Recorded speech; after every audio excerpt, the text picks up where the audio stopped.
Well, hello, this is Daniel, And Phil. co-hosts of the Lamppost Listener. And you're listening to Pints with Jack.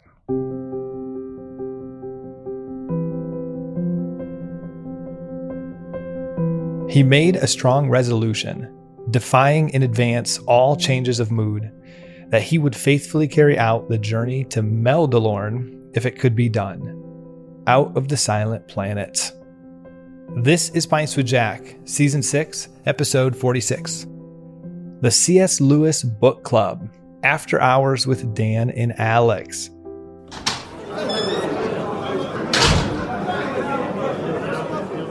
Welcome, everyone. Here on Pints with Jack, we're reading our way through the works of C.S. Lewis. And as you know, we have just wrapped up the book Out of the Silent Planet.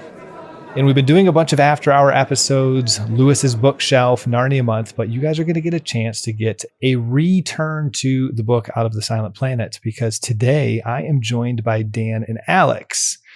And as I mentioned, they are the co-hosts of the C.S. Lewis Book Club, and they had just gone through the book Out of the Silent Planet. And so we're going to get a chance to dive into that here today. But first, Dan and Alex, originally from Las Vegas and Southern California, respectively, they became fast friends during their undergraduate college years, eventually roommates, and now creators and hosts of the C.S. Lewis Book Club. Also, married with several kids and no longer roommates. Alex's background is in child psychology, while Dan is the founder and managing partner of a boutique investment firm in, I'm assuming when David put this together, SLC is Salt Lake City? Salt Lake City. I love it. I should say, guys, welcome to Pints with Jack. Good to be here. And I was just booking a Airbnb for Park City for a wedding in September. I'm going to be going September 28th to October 2nd.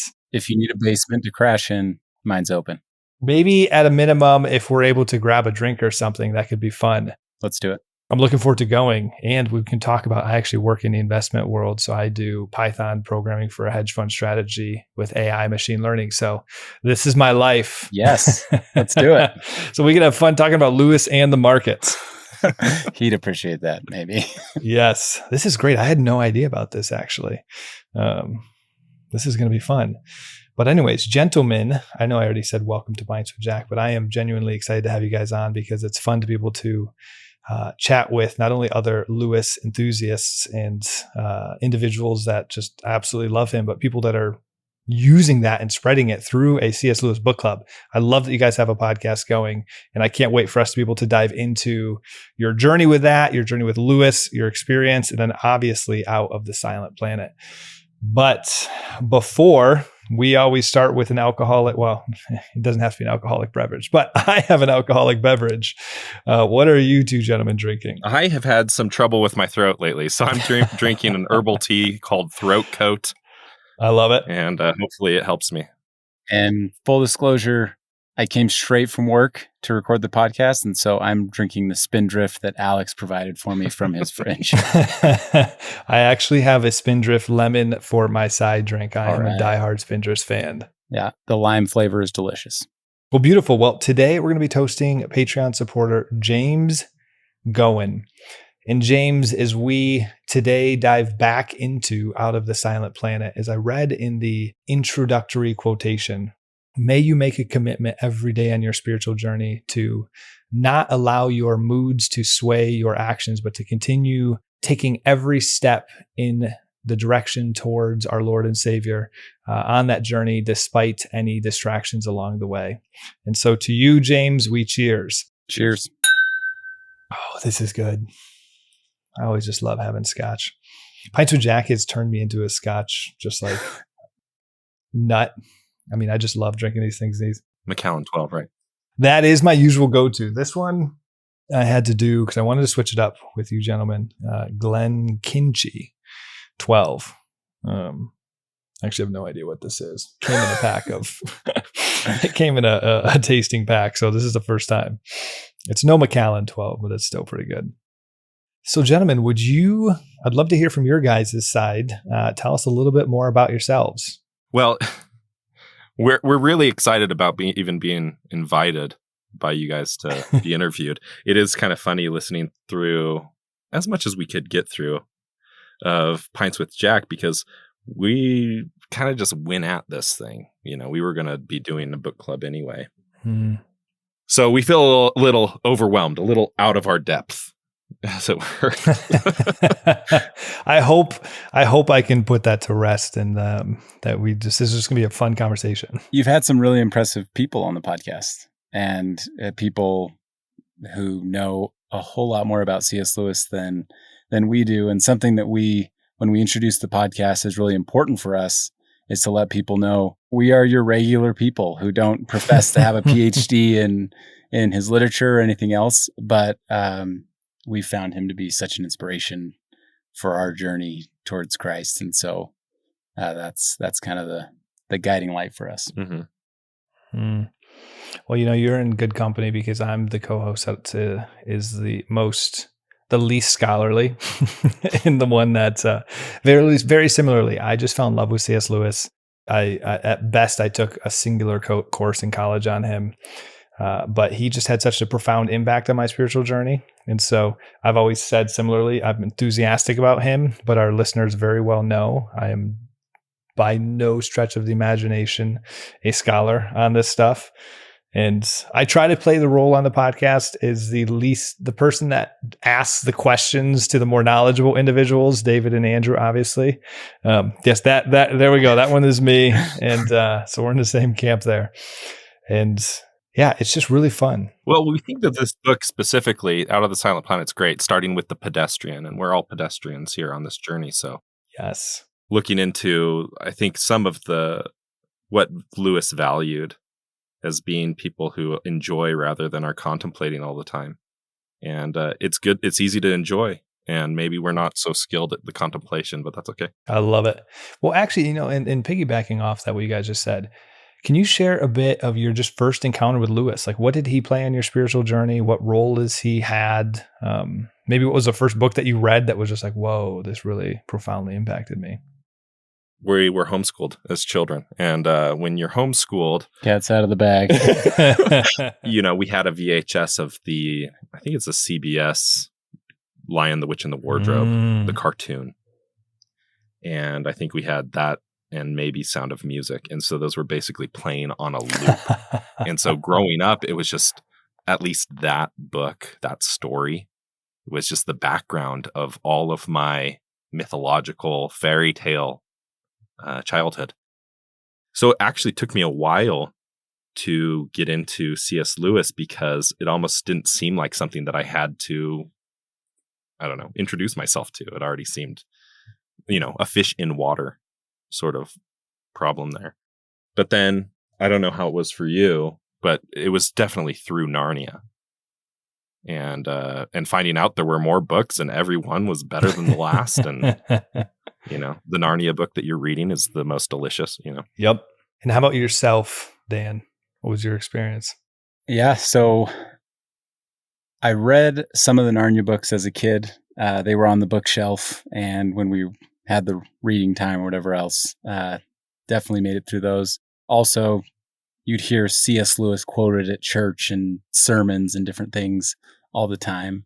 But it wasn't until probably 19, 20, 21 when I really started picking up Mere Christianity, The Great Divorce, Screwtape Letters, that's when I really started to, I would say his teachings or his books really started to impact the way that I understood my faith and how I wanted to approach discipleship and those types of things. And I mean, doing this podcast was an amazing revival or resurrection of that love. I mean, Alex and I had talked about, my joke with Alex is that you can't have a long conversation with him without something about C.S. Lewis coming out. And I've always loved that. And it's always something impactful. And so this podcast was a great excuse to pull me back into the world of C.S. Lewis. And it's been a really powerful undertaking. We should get this out of the way so our listeners can establish your guys' credibility. What is your favorite book? Is it of Lewis? I'm going to say, because I know what I should say until we have faces. Are we supposed to drink yeah, to we that? need to drink to that, right? But that wasn't primarily. I think for the longest time, That Hideous Strength has been my favorite. And then of Narnia is The Silver Chair. So it's hard to, in some ways it's apples and oranges. It's hard to say which one's the favorite because they all have, you can find themes. What's my favorite philosophy book of his, or fantasy book. And each one has, I have several favorites. Well, let me ask you this then before, Dan, I'm curious yours, is what's your favorite Lewis theme actually? Like when you think of heavenly hellish creatures or divine life or some of these bigger ones, or thy will be done in The Great Divorce, like is there one that just, when you're going to prayer, when you're worshiping, that just continues to impact your spiritual journey? As far as like on the fringe of like the numinous, what I'm capable of grasping, I love that moment at the end of The Great Divorce when Sarah Smith tells her earthly husband, come and see, we shall have no need for each other and we shall be able to love each other truly. And that love without need, I think, is something that is so difficult. And sometimes I feel like I can kind of understand it a little bit. And it brings me into that state of joy. And you see that throughout. Even thinking of, we just finished Paralandra, and there's a description of the expression of Malacandra and Paralandra in the valley, and that they had this harsh charity without natural affection. And I think that's kind of what he's alluding to. So I love seeing that crop up in different books, and it's just, I have the longing for it. And I can't remember if it's Wonderlone or Hluntheline, but one of those. for just that love, And I remember you were saying when I was listening to your episodes, I think you mentioned this quote multiple times, and I'm the person who never remembers quotes perfectly. But what Lewis said everywhere, he says, what Lewis says once, he says everywhere. Yeah, I get chipped. Right. It's the Owen Barfield quote. Okay, that's what it is. What he believes about everything is present in what he says about anything. I think that might be right. I think that's what he's. Yes. Yeah. I love that. You mentioned that a number of times, and I was like, yeah, that is so true with Lewis. What about yourself, Dan? Favorite book or favorite theme? Yeah, I think so. Full disclosure for the audience, I haven't read Till We Have Faces yet. Alex is promising me this is going to be. No, I hope you have a really confusing time with it. This is okay, by the way. Thanks. Andrew loves it. David and I don't think it's his best. We think our favorite's The Great Divorce. We think but Andrew continues to say we're idiots and for believing this. All right. Well, I hope I meet Andrew post reading his favorite book. But The Great Divorce is probably the one that stands out the most. There's just so many mini lessons showcased all through those different interactions with the angels that have been powerful. And then I would also say Paralandra just hit really hard, that we just barely wrapped up. The dialogue between the not man, the unman, and Tenedril, and then the way it wraps up as they meet the Elendil and Tenedril and Tor come into the valley and everything. Me getting in this, like, make sure things are said correctly. This is why I look to you. This is literally David's and my dynamic. Alex, you're David. Dan, you're me. I've got some Batesian rigidity. You do. I don't remember details. I've never been a detail person. I remember the big picture of a book, but like I don't remember quotes. I don't remember specific scripture verses, but I'm like, I know this is 80% correct. And David just brings it across the finish line. That's right. Paralandra hit really hard and had some important lessons for me that I needed right now to be learning. So I can tell. I hope we're able to grab this beer or get together, Dan, because between Lewis, between the investing side of things, and The Great Divorce, we got a wait what you two moment coming on here. That's just this is great. This is great. I thought you were going to say having to work with the Alex and Davids in our lives, but you're right. Having to deal with the Batesian rigidity. This is just, we're going to get along great. Yeah. That's beautiful. None taken. We wouldn't be able to exist without Batesian rigidity. This I can say with certainty. Pints with Jack would not exist without Batesian rigidity and his scheduling and everything he does. Amen. Well, beautiful. So then how two individuals, love with Lewis, we've heard a bit about that. What was the origin of the podcast and what was the inspiration for this? And tell us a little bit about that. Well, like Dan was saying, I have a hard time talking with people without quoting Lewis. I'm not sure if that's just because my scholarly pursuits are so narrow, or if it's just hard not to read seriously any of his books without it resonating with your soul so much that you want to just spill it out, because it's not his wisdom that he's sharing. Mm-hmm. Right. You can really feel that the Spirit of God is flowing through his words. And so whenever I talk about the most important things to me, I'm going to bring up some allusion that Lewis has given imagery to in one of his books. And so we'd be in conversation with other friends, and in our circle of friends, it became almost this joke, like when I was going to drop the C.S. Lewis line. And Dan is the best audience for that type of, I don't know what it is, that lecturing, that soapboxing. He's a really good listener. And so he kind of is really good at, we have a good back and forth as far as different roles in conversation. And so we'd be talking, and, I'm just setting up a typical scene where there's a circle of friends, we're talking, Alex is on his soapbox again, and everybody kind of is losing interest and fading out of the circle, and it's just me and Dan. And we're guys in our 30s, so we're like, we should have a podcast. Hold on. This is like a quarter life crisis. We don't have a podcast yet. We're not at our Corvette stage yet, where we need that in the 50s. That's right. We don't have the money for that. We do have the time to make a podcast, apparently. But one thing I'll say is there were so often in those conversations where Alex would bring up something that would really resonate with me. And when I have those moments, what I wish is I want everyone to feel that. I want everyone to taste the truth of what we're talking about right now. And so I would say that I wish there was some way that we could pull a friend, a brother, or whatever into this conversation, because I feel like this could help them. And so it was helpful for me, and I wanted some way to share it. And then after years of saying we should do something about it, we did something about it. Yeah.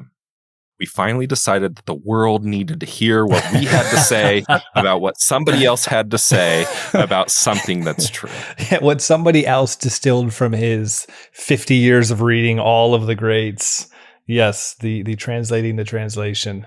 What's great though, and this is, you guys are going to be so successful with your podcast because it's just a love. Yeah. You realize it really quickly. The cheesy thing any content creator ever says is you just have to love to do it, whether 10 people listen to you or 10,000 people listen to you or 10 million, doesn't really matter. It's like, would you just do this either way? And you just continue to speak the way you want to speak, and you love doing it. There's a passion. And then eventually people just start coming.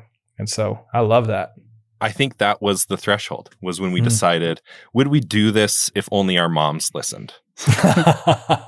Mine doesn't listen, by the way. Dan's been successful. Dan has been successful with getting his mom to listen. I'm not as rhetorical. This was genuinely a joke. A running joke. I don't know the last time my mother has listened to an episode. It was probably the Mere Christianity back in season 1. I hate to roast her publicly, but I don't think my wife's heard an episode yet. So she has, just indirectly. Right? Oh. Yeah. But no, it's actually starting out like that with such a low bar for expectation, and with the goal of, if more people are reading C.S. Lewis, this succeeds. What we say, if it's helpful to somebody, great, but that's what we wanted. And that's what I think my biggest doubt getting into it was, will people really start reading these books? Because it's kind of a lot to ask. Go and read 7 chapters and then come back and listen to an hour and 15 minutes of people talk. And so, we kind of said, maybe 10 people, some of our closest friends, and to have the amount of followers and people following along that we do, and people emailing us from the other side of the country who we've never met in our lives, telling us how meaningful it is that this has helped draw them back into C.S. Lewis in some form or fashion. It's been way more than we expected, for sure. Yeah, and it is tempting every once in a while, having a little bit of success and being drawn out of the enjoyment of it. And you have to constantly keep yourself in check. Otherwise, I mean, I talk about it on our podcast all the time. Like, 'cause every time I get self-conscious about what we're talking about, I can hear it and I start stuttering and I don't say anything worthwhile. And it's the same sort of thing. If we can just be a model for enjoyment, that's the most we could ever ask for, is to help other people. Yeah, access Lewis, but that even that's just the moon, right? He's just reflecting the light of the sun. So it's helping point people to Christ. And it's difficult, I think, as just a Christian guy to kind of fulfill the Great Commission, and go out and how do we do that? And I think this has kind of been, for me personally, guidance or inspiration to taking my devotion to Christ a little more seriously. Moving more pianos, as Alex likes to say. That's kind of becoming a running joke because apparently I just hate physical labor. I got a little bit in the beginning. I'd read the reviews, I'd see the growth and stuff. And probably 18 months in, I just stopped. This is another example of how David has just been so helpful.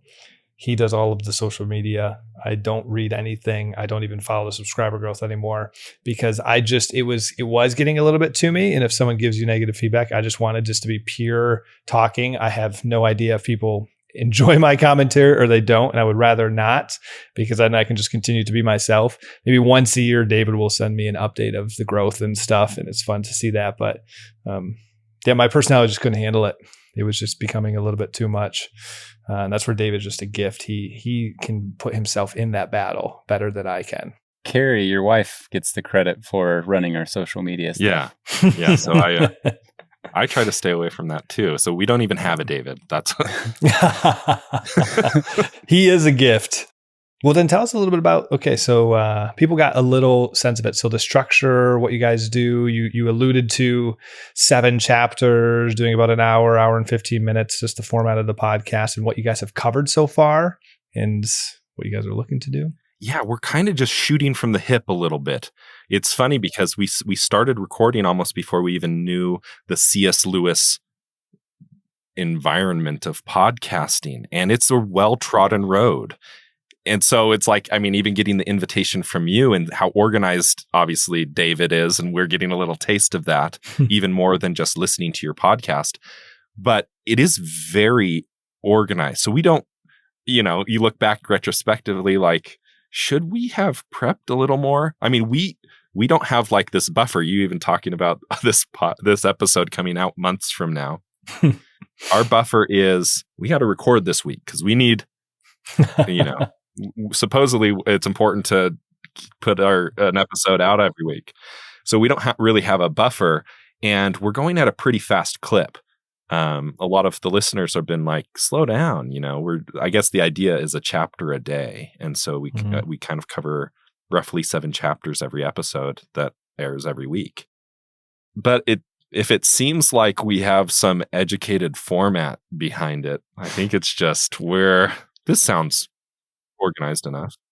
If that's the case, you guys do a really good job not letting that come across. Because again, I listened to the 3 in preparation for this, but I was like, between this beginning audio, which was so cool, the quality of your microphones, the let's take a break and come back, and that cool little transition, I'm like, this is way better than our first 3 seasons were before we finally got like dialed in on everything. So you guys are doing a fantastic job. We have had a lot of help. My brother is like a professional musician, and so he does the music for us. And this explains a lot. And he's younger than me, so I have kind of the condescending older brother attitude. It's like, hey, Randall, can you, I don't know, do music for my podcast? And he gives us back this thing that's like, holy smokes. Yes, that's what I wanted, but it way overshot my expectation, and I need to humble myself a little bit and not be such a condescending older brother. But the space music's cool. Yeah. Every time I like the space music. And then I wanted to steal this. I'm like, David, these are good ideas. Come on, David. Yeah. and then I have another brother, and this is probably why we have some structure, good equipment, good structure. some coaching, and he produces podcasts for a living. And so Ryan, he's the one who kind of makes, he's part of our David. You see, we have to compartmentalize and outsource our Davids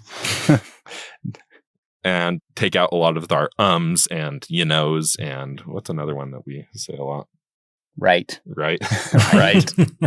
So yeah, we've got a lot of help, and that's just the truth about anything I think that's worthwhile. Is it's not just us. You get to hear our voices, but there's, even in such a small production like ours is, there's a lot of people in the periphery. And that's why, listeners, we always say thank you for your Patreon support, because it allows us to outsource a lot of that.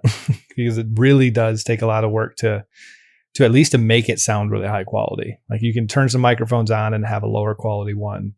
But if you really want it to be high quality, it takes a lot of work. And so, well done. You guys are doing fantastic. Final question before getting into Silent Planet is, what are some of the best and worst moments that you guys have had, or what's been your experience so far? I thought Alex's was funny. I asked him before we started. Oh, yeah. Well, just generally, the best moments are like right after we've recorded and I'm going on to the next chapters, and I've decided, I read to my kids every night, and I'll read the chapter for that night and have a real good family moment, and they'll fall asleep before I'm done. So I'm just reading to sleeping kids, but it's like a really good enjoyment type part of the whole purpose of why we're doing the podcast anyway, I think kind of happens in those moments. And then the worst parts generally are the hour before recording. It's like, do I even have anything to say?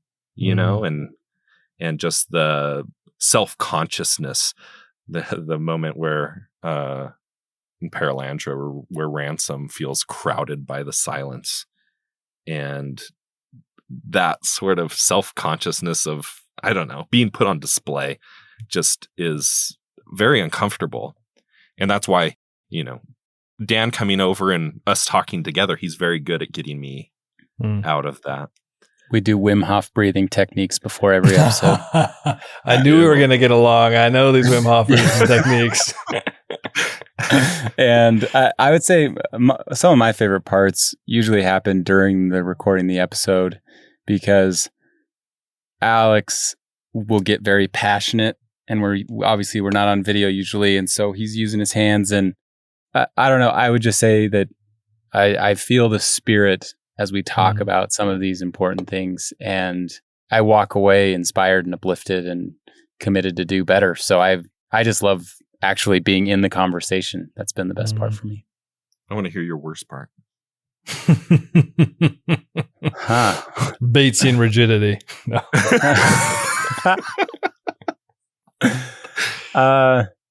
For me, it's been fitting it into the schedule and just worrying about how to balance everything going on with work and family and other obligations. But it's been so good, I don't want to give it up. And so it's blocked out on my calendar, and I say no to other stuff so I can get here. So yeah, the amount of change, it really has been successful for whatever. If it was just a professed goal, we've really succeeded in diving in to the light, the light streaming in through the shed door. And I mean, it's been uplifting, edifying to us to just have this 1 hour a week to take this kind of serious study. I love hearing that, because I have a similar experience with that too. I have seasons of life with work that it's just way more stressful. And I mean, David is just such a gift that he picks up the slack in those seasons. But we have the core episodes, but then we have all these after hour episodes and other stuff that we do. And there's certain seasons where I can't do as much as the extra stuff, but I will never let go of that core stuff, because it's in the busiest seasons where that core stuff tends to be actually like a light in a dark spot. Because usually you're overwhelmed. Other spiritual practices are falling away, but it's like in the pandemic was a tough period, but I'm reading a chapter of Screwtape every single week, and I'm getting filled up by that in the dialogue and even the conversations happening about the chapter. And I always try to be vulnerable on the episodes. And so just like blocking that, like you were saying, Dan, and just continuing to do that, it's somehow God uses that and communicates to myself. And I assume he does to you as well in those words when you need it. It's like Lewis is the instrument for things that I need to hear constantly. What are the chances my doppelganger would end up starting another C.S. Lewis podcast? This is Oh, I'm looking forward to Salt Lake City. All right. Well, gentlemen, so had you both read this book before? And then what were your expectations going into this? And how did they maybe change after, even if you did read it, after being forced to talk about it and like teach it in a way? How did things change? I'd read it once before, and I've read That Hideous Strength twice, more recently.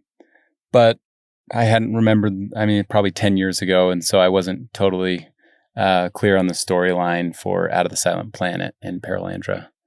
And knowing the storyline for how a book goes and actually getting into, with C.S. Lewis, it's in the details. It's in the conversations and the dialogue and so many very, very specific moments.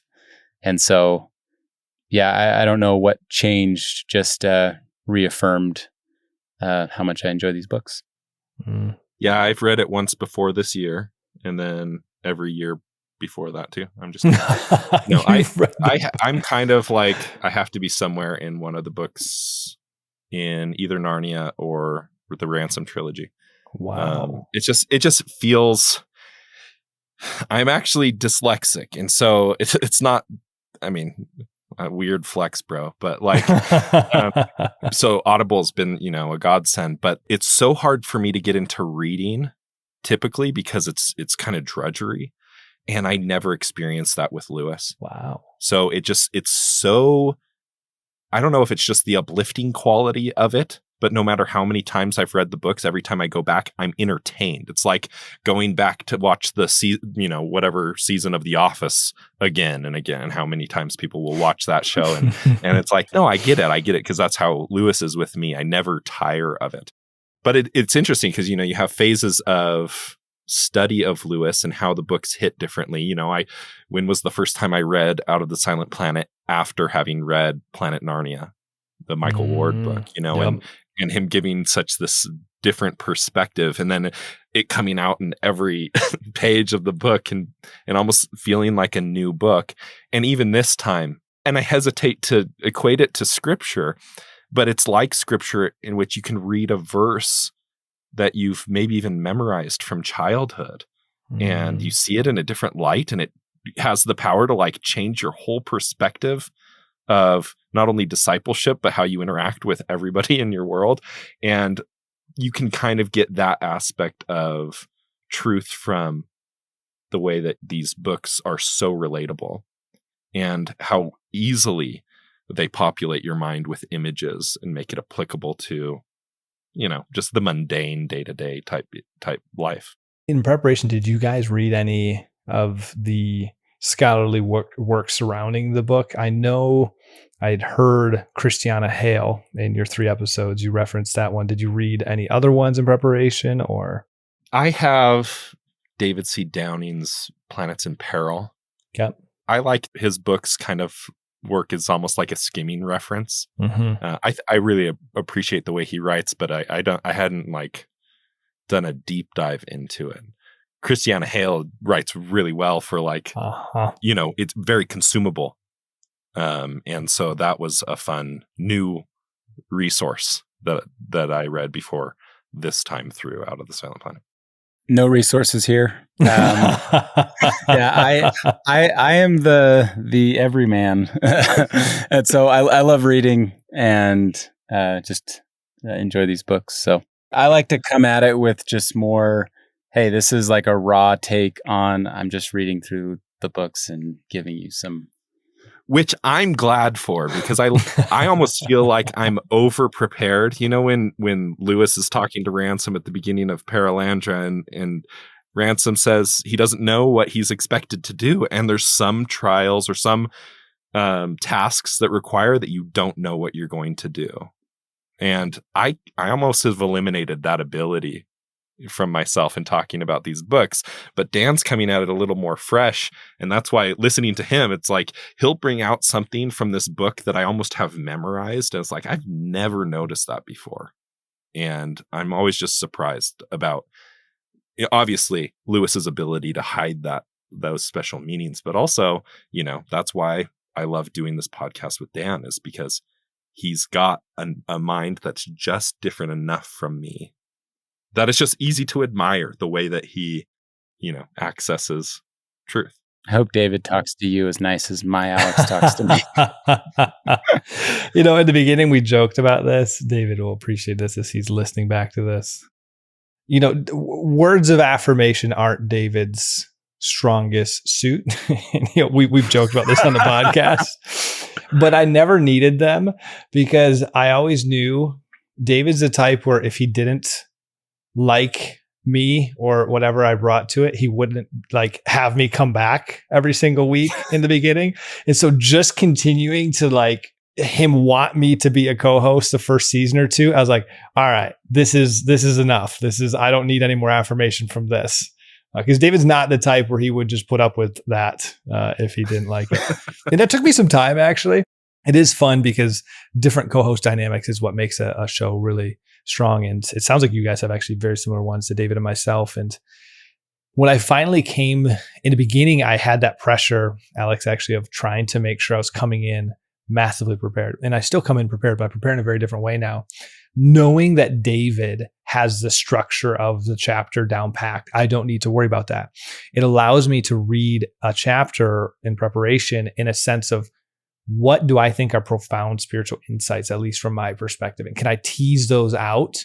I don't need to worry about that. Everything's going to get covered because it's going to get covered. David always has that in the notes. And that's a gift, really, because it allows me to read the chapter in a very different sense. I'm not educating our listeners on every detail.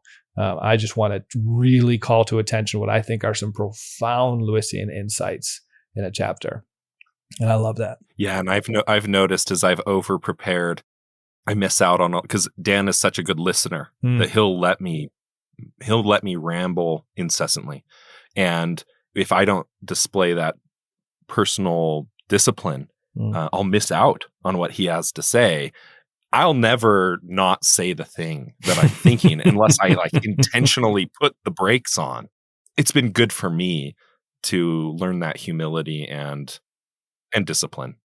And to trust too, the different roles. I bet, and I appreciate David sticking with his roles because I bet sometimes he wishes he could read the chapters in the way that I do.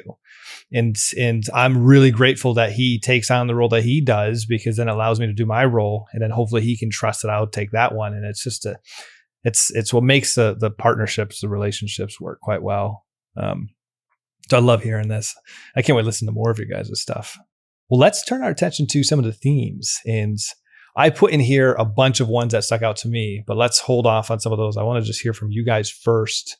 What were some of your favorite themes? What really impacted you in this book? And then depending on which ones you answer, we can go through some of the other ones and just discuss them high level, what you thought of them. I think the one that I resonate with the most that we brought up in our first episode of Out of the Silent Planet was just Ransom's reluctance, specifically the reluctance to fulfill the responsibilities of Christianity. I think we called it reluctant charity, right? Right from the get-go, he has a task and an assignment that is presented to him against his will. And I think so much of the Christian life involves kind of just being thrown into things and learning how to, get over your comfort. I mean, there's a lot of that. What I kept bringing up was just what comes to mind in my own congregation. You have somebody who needs to move a piano, and it's like, you're a guy, come help move this piano. And it's like, I'm really hopeful that's not what God's wanting me to do. He wants me to do something greater and grander. And the more I read Lewis, the less confidence I have in that hope that, maybe just helping your neighbor with menial things is what's demanded of me right now. I remember when you brought that up, I loved the word reluctant because I was thinking to myself, how often do we reluctantly show up to spiritual practices? And of course, it's wonderful if we show up with great enthusiasm, but we're not going to. That's okay sometimes. You wake up in the morning and you just don't really want to read scripture, but it's like, you know what? I'm going to show up still. I'm going to begrudgingly show up. And you know what? The Lord can use that still. And he can work in that despite your reluctance. And so I never thought about that theme. When you brought it up, I loved it. Yeah. And obviously that's applicable to the pedestrian Christian life. Ooh, good. Well played. That's what I think this read through really did for me. And you kind of see that throughout the whole Ransom trilogy, is being called to do things. What's the line in The Horse and His Boy is, when you do a good thing, you're often called to do another good thing. I remember this part. It's kind of like the Christian version of no good deed goes unpunished. and have kind of different eyes for that type of truth. You know, think of people who serve in their congregations or in their communities, and now everybody knows that they have that talent. And so whenever their talent is needed, it's like they're called on again. And you can have this pessimistic attitude like, oh great, I don't want to be the guy that moves pianos. I think getting over that and really learning to love service. It's just hard. It's hard for me. Yes. I also appreciated you. I was laughing a little bit on the inside when you said, "What's that line in The Horse and His Boy?" And I'm like, do you really think I know the line? Who do you think? I'm not David here. I'm not going to be able to fill in the blank, but I appreciate you thinking I will. How about yourself, Dan? Yeah, one theme I really enjoyed, you have a quote here, "Bent creatures are full of fears."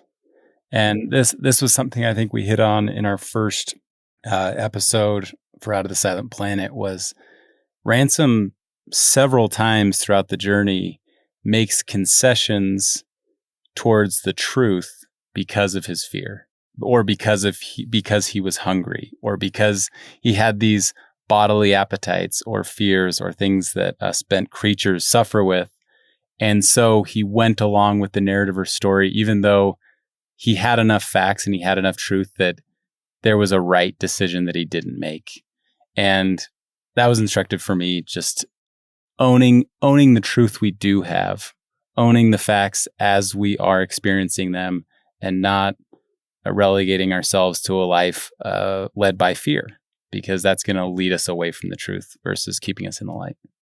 That was such a big theme in this book. I mean, the whole concept of fear and the way fear impacts our spiritual lives, and in the fear of death. Like, what did you guys think of that part of it, particularly at the end when Ayarsa is talking about Embodying him. The embodying that concept. That to me was one of the most profound concepts. I really never thought about that, actually. There's the line about the Hrosa not even fearing or having any doubt of their eternal life. And to get to a point where you can see death as a crossing rather than an ending. I'm not there. I can profess, I can read the scriptures and really, put quotes on my fridge every week or something that reminds me of my goal to return to the presence of God and all of that sort of hope. But then sometimes I have to, there's turbulence on the plane, and it's like, at my core, that fear of death has still got its roots really deep into my heart. And those types of moments of fear, and, getting through this book this time with identifying fear as one of the themes. There's life in Balki because death dwells there, right? And that idea that I don't need to overcome necessarily the fear of death, but see the fear of death as part of my experience. That's where I can get my zest for life, or even strengthen my hope for a beyond, and kind of change that perspective of fear. Because, psychologically, the phenomenon of fear is very similar to the phenomenon of excitement. As far as neurotransmitters are concerned, it's the same process. It's just a meaning interpretation that we've given it. It's why people jump off cliffs into water. You're not jumping off cliffs into water because you're not afraid of it. You're doing it because you're feeling something very similar to fear. And so I think with a different interpretation, that hope, you don't need to overcome fear, but give it a different interpretation. Jesus himself showed indication of fear of death. Of course, we can't overcome what he, and he did overcome it by going through it, not by prepping himself until he was totally ready and had all the right words to say, and then decided to go on mic. Obvious allusions and analogy there, but maybe sacrilegious to compare the sacrifice of Jesus to recording a podcast. But that idea of like feeling the fear is part of the experience. If I'm not afraid, I'm maybe not giving it the type of emotional weight I should. Mm-hmm. I think we can learn something too from Ransom on the spiritual journey.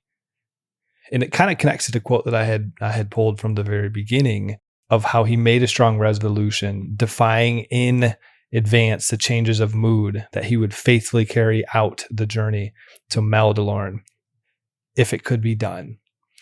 And the changing moods is going to be fear. We saw that when he left the Harassa and he's working his way up the mountain into the different areas, and he had fear and he had these doubts. But there was this, what he hung on to was the truth. He goes, all right, wait, everything I've thought up right now and all of my fears have been wrong. Okay, so maybe I should start thinking maybe my current fears are probably wrong because my previous fears are wrong. And so far, the Harassa told me to do this and they haven't steered me wrong. So why would I assume that they did a bait and switch right now? Okay, so probably what they're saying is a good thing. Like just talking yourself through those, because how often in our life, if we were just to do that, like let's think about our own spiritual journeys. What does this look like? Well, I'm really afraid of this big upcoming work project or this big upcoming whatever it is, fill in the blank. Yet you got here today. Everything in the past has worked out. You're still alive. Well, I shouldn't even say that because we shouldn't be afraid of death. But so scratch that comment. But the point is, we've gotten through these things. Everything we've been afraid of, we've gotten through. And so if we just continue to hold on to the truth that God is good, he continues to love us, we can combat the fear with that. And I think we see that with Ransom's journey. That was one of my personal favorite themes in here was that specifically holding on into the light. That's, I guess, a Lewis quote, I think. What we once knew, this is where I need David. Actually, Alex, you can be David here. Holding on in the darkness, what we knew to be true in the light. Am I getting that right? I think so. Yeah, see, I'm not as David is. No one's as David is. I'm curious, Matt. One question I asked Alex when we were talking about this moment of commitment is, how do you identify when you are in the light? Because it's easy for people who maybe don't feel like they have faith, or maybe if they self-proclaimed atheists, to say, well, blind sheep, you're just following some commitment you made in the past. How do you look at knowing that you did make the commitment in the light, like you're saying? Oh, you're talking about discernment in general, discernment of consolation. Have you guys ever read Ignatius, Spiritual Exercises or Discernments of Spirits? Not directly, but a little, like snippets. Familiar with the concept of like spiritual desolation, consolation, discernments of spirits. That's a bit much deeper conversation, but I did this retreat in Chicago, and one of probably the biggest takeaways from it was the entire weekend on discernments. And when you are striving to live a virtuous life, you're aligning your will more with God's will. You can tend to trust your will more. You can tend to trust your desires more. You can tend to trust that you're living in the light. When you're not, you might need to be a little bit more weary of it and get outside spiritual direction. But they gave kind of one singular principle that if you had to have one sentence to do it, is this moving you more towards capital L love or away from it? It's like the heavenly hellish creature kind of litmus test ultimately. And so I kind of ask myself in that moment, when I made that decision, usually you can tell when there's consolation coming over you, you're feeling peace, the fruits of the Spirit. I'm reading scripture, something comes over me, I'm writing in my journal, Lord, I'm making this commitment. That's how it usually happens to me. Reading this chapter in a book that's like on the lives of the saints, and it just hits me. I write it down and I make this commitment. I usually trust pretty decently that that's coming from the light. And if it seems like it's pushing me more towards capital L love, towards God, I tend to trust that. But I guess there's no way to know with 100% certainty. It wouldn't be faith if it wasn't, right? That's exactly right. And I think as long as because I do believe in all powerful God and all good God, if you are genuinely striving to, I can't imagine he'd be like, well, I'm going to leave you hanging because you got that decision wrong. Even though I know you were trying to make the right one, you made it wrong. I also kind of hang on to that thought too. Are my motivations pure? Are they desiring to be in communion with him? I will make some wrong choices for sure, but I trust that he'll guide me back. It reminds me a little bit of Emeth. Yeah. Ooh, who's Emeth? Emeth from The Last Battle. I haven't read that yet. Oh, Matt. That's a good one. So I hadn't read any of the Narnia before. I was always like the Screwtape Letters, The Great Divorce, Mere Christianity, Four Loves before starting this podcast. And then when we identified and I got roasted by David for not reading them, we also came to the agreement that I would not read ahead now, which wasn't hard for my procrastinating nature. And so now I only read them in the seasons we do. So I just had read, what did we just do? The Magician's Nephew. I just did The Magician's Nephew. So that's where I'm at right now.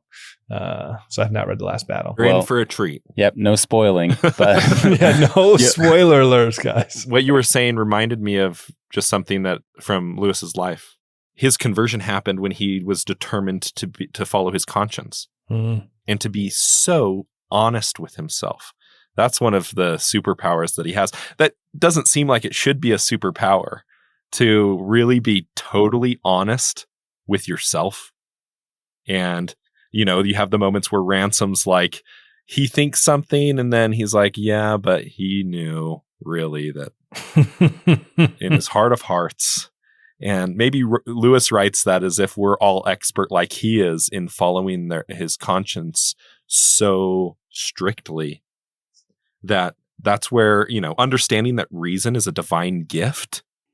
And that God will not leave us helpless when we practice our faith, that he'll come to us and at least give us. And maybe that's the language of the Spirit in those moments, is just he'll tell our heart of hearts, and we have to be practiced in reaching that deep into our motivations. Yes.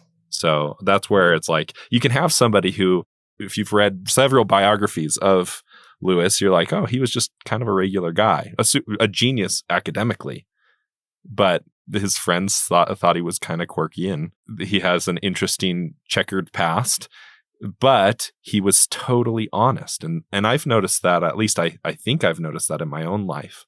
When I'm really trying to be honest, stick to my conscience, that reason is something that, like Lewis believed, wasn't just this random thing that humans evolved to experience, but had objective foundation in truth, and a truth beyond just our empirical experience. There's so many other themes that I have written down that we probably don't have time to get to. For our listeners, as a reminder, the humanity versus humans ones, little Ayarsas, all these other things. But I want to ask you a couple other questions before we finish here and wrap up. I'm curious your guys' thoughts. What do you think would be the most applicable theme of this for today's society? He really wrote this when I had the chance to interview Dr. Glyer on this. She really talked about how he was using this medium, science fiction, to communicate against specific worldviews, particularly ones going on at the time. I'm curious your guys' thoughts. If you take a stab at this, I'm putting you on the spot here. This wasn't in the pre-notes, of like what would be potentially either the most applicable or one really applicable thing people could use in 2023 from this book, a lesson. I'm just thinking of the conversation with, Weston and Oyarsa, and Weston using these logical tactics. Well, logical with an asterisk, quote unquote, logical tactics, where he even accuses the Oyarsa of like playing it too much at logic, and then goes, to ad hominem there. But the Oyarsa Malacandra really like cuts down his argument based on logical premises. We have this idea that the ideological conflict that we're experiencing between, the two types of people in this world, religious people and scientific people, and it's just a false dichotomy. And what I come to all the time is when people think that they are choosing the side of science as a reason to not believe in a higher power, I think it seems pretty unscientific, because science is based on experimentation and evidence. And you don't get to pick and choose what evidence or what data is going to be important to the study that you're trying to find a conclusion for. And you can see kind of in the way that Weston sidesteps a lot of the logic of the Yarsa, that seems to be the tactic of the false reasons, the attacks on modern faith all have this skin or this theme of scientism. And you don't have to be afraid of logic. You don't have to be afraid of really being scientific and organized and purposeful, intentional about truth seeking. If you really have the faith to look into something deeper, really try to find something out, just that reality rather than just the truth statement, but that goodness and God are the same thing. In fact, our understanding of goodness is a revelation of Godhood to us. Yep. And that if you're seeking truth, all truth will lead back to Christ. Yes. And so there's no reason to go into any situation with blinders on. Anytime we're going to be deceived, it's either through a lie or a half truth. How do you solve a half truth? Find the other half of the truth. Mm-hmm. And you go through that conversation with Weston and Ransom translating and Oyarsa, and it really is, the more you know, the more logic, the more truth, that's what will lead you more to Christ. I love that. Anything you wanted to add there, Dan? No pressure. Yeah, I would say the different species of Malacandra, and as Ransom is coming to understand, first he's living with the Frasa, and then they send him on this journey that almost kills him to meet the Sorns. And what's valuable for me to take away from that is when I first read the Sorn essentially saying, yeah, the Frasa actually sent you up here, and they probably should have thought to send you in a way that wasn't almost going to kill you. Ransom gets defensive on behalf of the Harasa because now they're kind of his people. And he's like, well, no, they, and in this possibly fallen world, at the very least, they don't seem to have the judgment-laden commentary towards each other. And I think it's really cool that then the Sorn takes him on the rest of the journey, but it's still a Harasa that takes him across the lake to meet the Oyarsa. And so when you remove the comparison and the pride out of a civilization, that each group can contribute the full measure value of their creation without ego. To me, that's the society I want to live in.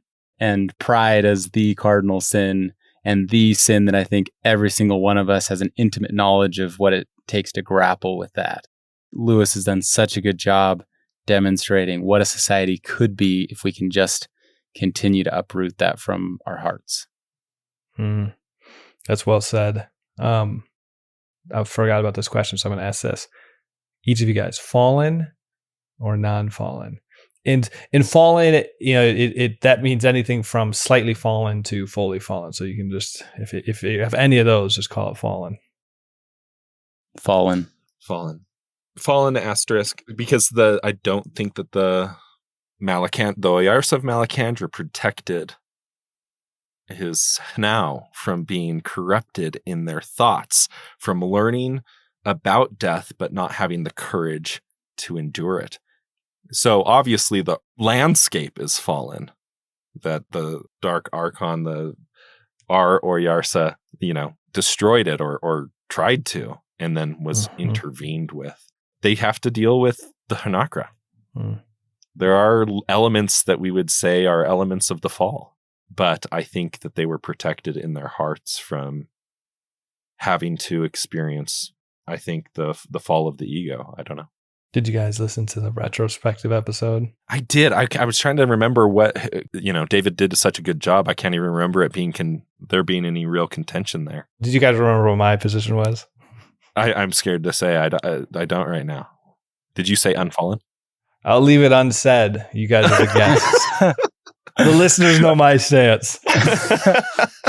Well, I'm gonna say fallen because just because of one line from Paralandra, which is later on chronologically when Tenedril and Tor arrive and start talking to the Eldil. I'm pretty sure, or the Yarsa, I'm pretty sure they say this is the first time that some type of fall was avoided. Am I wrong? Do you remember that part? You might be correct. There's definitely someone had put into our Slack community a line that referenced Tor or whatever you just said. I haven't read Paralandra since college, so I don't remember any of it. And David was like, "That's from Paralandra," and it referenced something that you had just mentioned. So you're either correct or very close with that. You're not mistaken. I wish I could actually fill in the blank other than affirm that you're in the right direction because I'm not David. But I just read something 2 weeks ago. I was like, David, does this mean it's non-fallen? He goes, no, this is referring to Paralandra and it's this scene. And he's like, it actually might more support the fallen nature. I'm like, shoot. You gave yourself away. Sorry. So you think Yeah. fallen. So Andrew's in the fallen camp. I do have good company in my camp with, I'd say our listeners were probably 60-40 we had in probably in the non-fallen. And then I got Jerry Root. His talk is non-fallen. And David emailed him and he says non-fallen like very assertively. But then David pushes him and asks him a couple questions of like, well, then what about this, this, and this? And I shouldn't be saying this. David might cut this. And he just goes, no clue. So pretty much like takes his stance, but then didn't answer like the things that might actually support the fallen position. And so what we've said, because Andrew and David Andrew and Jerry Root have such a good relationship, is they should come on and do a little debate of is Malacandra fallen or non-fallen, because I think the listeners would love that. And then also the bigger point there is I think there's a lot to be learned about just what does it mean to be fallen? I think there's something really creative about that conversation. Yeah, from a cosmological perspective, it is beyond the boundary of the moon. So I think you'd have to say unfallen from that. Yes. What do you guys have planned for the future of your podcast? Some of the upcoming books so the listeners know what they can look forward to. Well, we're finishing off the Ransom trilogy and we're calling it season 2. I don't know if there's any reason to that, except that we're giving ourselves a chance to take a break after it. I think right now what we're considering is staying in fiction and kind of looking at other fiction books, mostly because in the same way that we wanted to do the Ransom trilogy, I really want to get to Till We Have Faces. And that's one I'm scared to get to. Not scared. I don't know. I'm apprehensive. That's right. Yeah, I can guarantee you Andrew will love to come on the show and talk about it when you guys are done. That'd be great. He nerds out about that book. My experience with that book was the first time I was like, oh, that's interesting. Second time was like, I'm starting to get it. And third time was like a spiritual experience that brought my mind to the transcendental plane. And I was caught up in almost a vision of sorts. So like, it really like, I felt like I broke through something with that and really can see it as like a magnum opus sort of work. I don't know if I'd be able to get there again though. And so I don't know. I see having that type of experience already gives me some apprehension. What you're saying is I've only read it twice. I need to read it a third time now. Because my second time, I did not have that experience. My second time, I understood it more. It was better than the first time. But I still didn't love it the second time. I was like, okay, I can see this. Now that Andrew has referenced it 1,233 times over the last 2 seasons, I'm starting to understand it more. And I'm like, you know what? I should go back because it is, I do get some of the bigger themes now because he connects it back to that quite frequently. But I think with that next season, I think we're going to be hitting Screw Tape Letters, Great Divorce.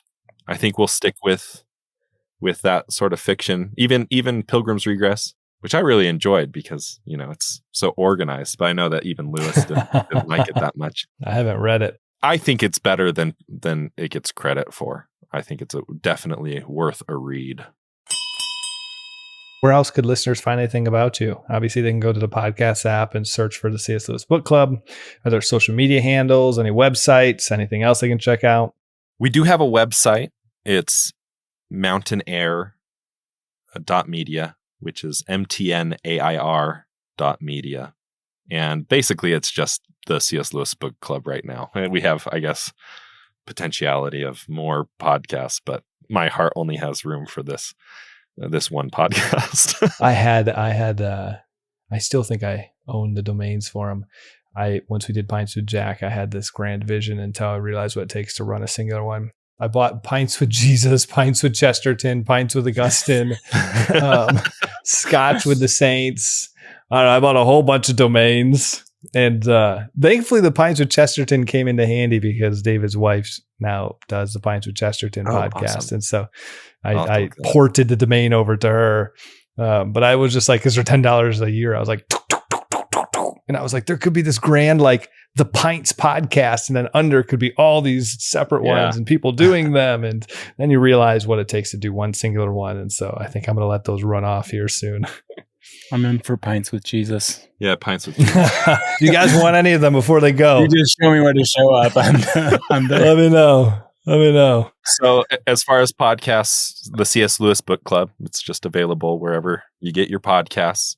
And as far as social media, we're really only on Instagram at C.S. Lewis Book Club. Beautiful. Well, thank you again, Dan and Alex, for coming on the show. And thank you to our listeners, our Patreon supporters, and particularly our top tier ones: Evan, James, Matt 1, Matt 2, Matt 3, Jake, Erica, Marvin, Joelle, Deborah, Amanda, Emmy, Thomas, Bill, Joanna, Bud, Shane, Kay, Paul, Kimberly, Gillis, Gary, Stephen, Kelly, Chris, James, Kate, Peter, David, Angela, and Rowdy. And we pray for our listeners and all the prayer requests on our Slack channel every Tuesday. And if you've enjoyed this episode, tell a friend. If you've enjoyed this episode, go check out the C.S. Lewis Book Club podcast. And we want to thank our audio engineer, Taylor. And listeners, please join us next time when we'll continue going further up And further in. Cheers. You didn't even say cheers. You just bowed out. I told you when the first time I said, I'm going to let you do it. It makes you feel good. I prepped you. I love that. We're leaving all that in.